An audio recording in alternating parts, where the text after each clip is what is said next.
Hi everybody, welcome back. I'm Dorothy, a professional astrologer. You can find me on the web at nhastrologer.com. And please go to my website there and sign up to be on my newsletter email list. And every month I choose 3 people who will win a 20-minute astrology session with me. And I do that every single month. So within the first week of the next month, the following month, I will email you separately the winners, okay? So that out of the way, find me on Facebook, Dorothy Morgan Astrologer. Today I want to talk about the new moon solar eclipse that is coming up on March 8th. And that is Eastern Standard Time. It is at 8:54 p.m. All right, that's +5 GMT if you're keeping track. This new moon solar eclipse is also a super moon.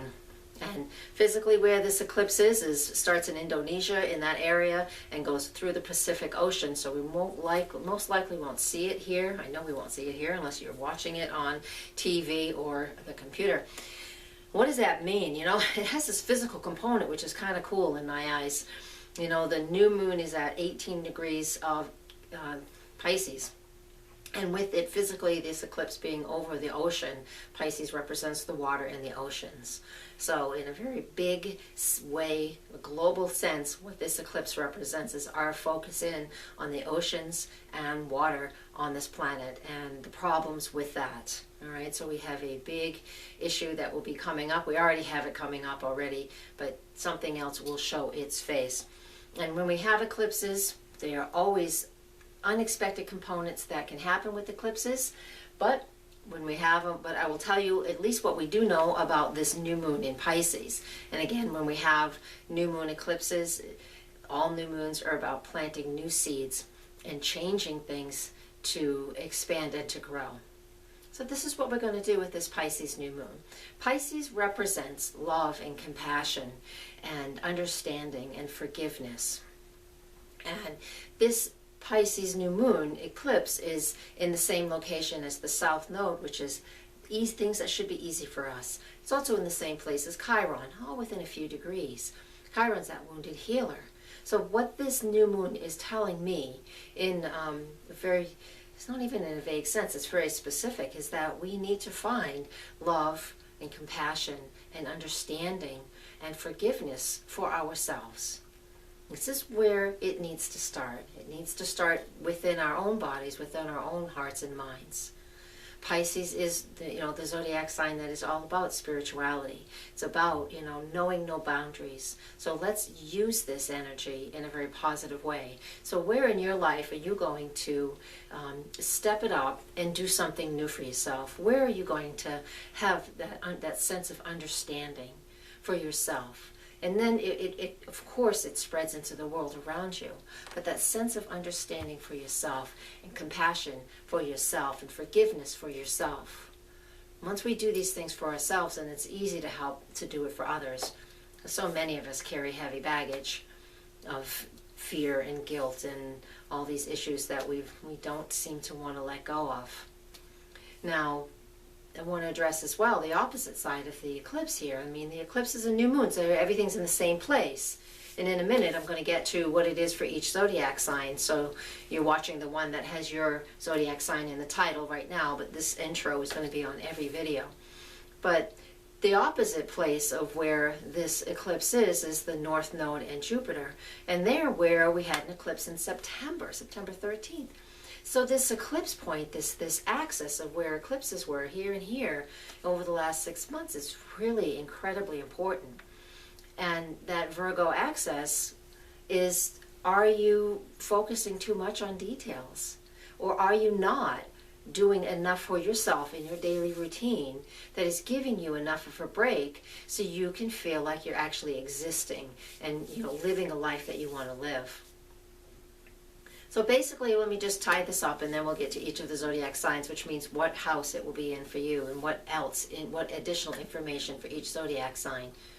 So to wrap this up, Pisces wants us to find that love and compassion and forgiveness within ourselves so we can spread that to others, all right? Letting go and releasing certain details that we've been hanging on to, especially since September, but probably for a lifetime, letting go and allowing these things that have been just picking at us for a very long time. We need to find a way to release this. So using spiritual components, Pisces, in our everyday routine, the Virgo opposite energy of this eclipse, in our daily routine is something that is super important for all of us to do. All right, Saturn is at a square angle to all of these points I just mentioned, and what that represents is that Saturn in Sagittarius, it's like a breaking down of my old beliefs. It can be very philosophical. So we have this whole structure and this whole setup right now with this eclipse of moving through old beliefs, old ways of doing things, so we can step into a new vibration and a new energy for ourselves, and how we want to feel, and how we want to love ourselves, have that compassion for others, and that forgiveness, which is very, very important. Because if we don't want to do that, we can just become a martyr and feel very insecure. And that's not the best way to live in these bodies and to express what the soul wants to express. So try setting some new goals in that department of love, compassion, forgiveness, harmony. All right, what comes next is a little bit for each of the zodiac signs. So you won't even know I'm gone. Okay, Taurus, this is in your solar 11th house. This, and when we have a new moon eclipse in that 11th house, the 11th house represents the sector of the astrology chart, first off, where our hopes and dreams lie. So when we have a new moon in this sector, and we want to set out new moon, hopes and dreams and wishes, if you will, and it's an eclipse, this is a great period for you. You're going to be able to set things into place where you can just start setting goals and really shooting for them. There is a very big spiritual component to it, like I've already mentioned, because it's the sign of Pisces. So I can see with this energy in here for Taurus rising, you guys having a new opportunities to be parts of spiritual groups and metaphysical things that have interested you for a long time, or even groups that are all about, helping humanity and helping, the planet, the world. You might be the people who start going out and, helping with water issues or making people aware of environmental problems. That's the energy of what that 11th house is about, and the eclipse in that sector for you. All right? Use it in the best way that you feel you can, and set new goals for yourself. Okay, everybody, thank you so much for watching. I hope you got that okay. And if you didn't, you're more than welcome to email me and connect with me if you have questions. The icon will be up in the corner, so you can always click there and get right to my website, or the live links right below the video are there as well.